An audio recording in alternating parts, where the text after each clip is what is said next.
Hello everyone, আসসালামু আলাইকুম।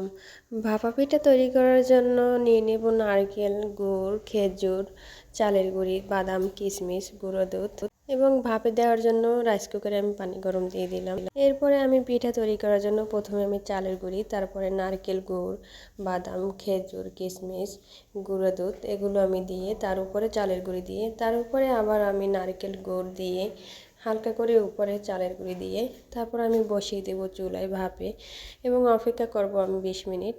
যেহেতু আমি বড় পিঠা বানিয়েছি একসাথে, তো তার জন্য আমি একটু বেশি টাইমই অপেক্ষা করব যাতে ভালো করে সিদ্ধ হয়ে যায় সব কিছু।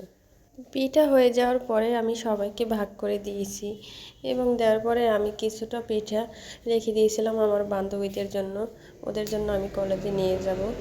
বড় পিঠা বানিয়ে আমি সবগুলো বিভিন্ন সাইজের আমি কেটে নিয়েছিলাম এবং ছোট কিছু পিঠা বানিয়েছিলাম।